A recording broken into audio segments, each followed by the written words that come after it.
Wala sa talent yan. Nasa sipag yan.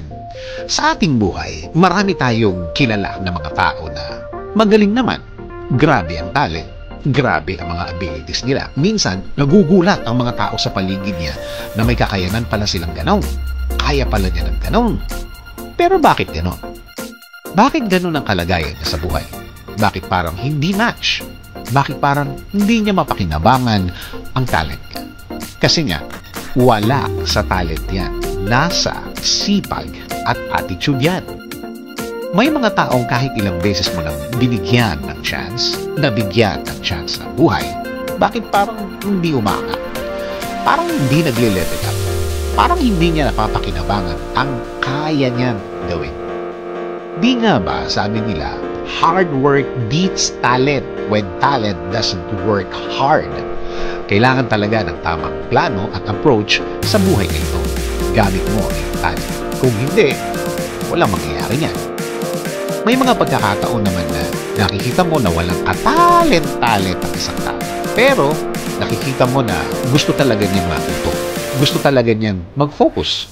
Kahit parang kada time o labas-labas, kaya niyang isakripisyo basta madagdagan lang ang alam niya at mag-level up ang talent niya.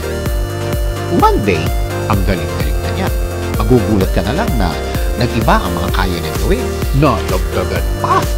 Dahil yun sa mga ibinigay niyang panahon para mas mag-level up siya, para mas mahasa o ma-hone pa niya ang talent niya.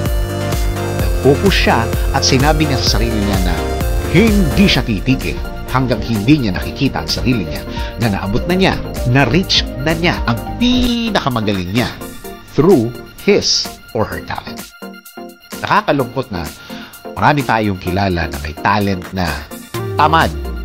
Parang ang galing-galing na niya. Feeling niya, hindi na niya kailangan mag-level up pa. Ayaw magpaturo, ayaw magpag-guide. Saksakan ng yabang.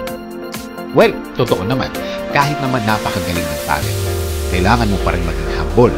Hindi yan lisensya para maging mas mataas ka sa ibang tao, para mas maging VIP ka all the time. Nothing beats hard work, ika nga.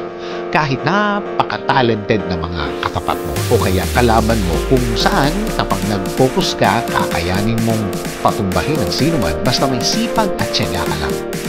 Kahit gaano pa sila kagaling, tapatan lagi ng sipag at tamang attitude, magiging okay na yan. Humingi ng tamang guidance galing sa Diyos. Hingin sa Kanya ang tamang direksyon. Hingi ng tamang tao na tutulong at magbibigay ng tamang payo sa kung ano man ang ginagawa. Hingin ang tamang kataon para magamit mo ang tama. Ang talent naman natin na nagagamit natin ay galing sa Kanya. Minsan, nagugulat ka na lang sa mga kaya mong gawin. May abilidad ka pala sa ganyan, may kaya ka palang gawin ganon. Since na siya ang pinanggalingan ng talent natin, siya din ang may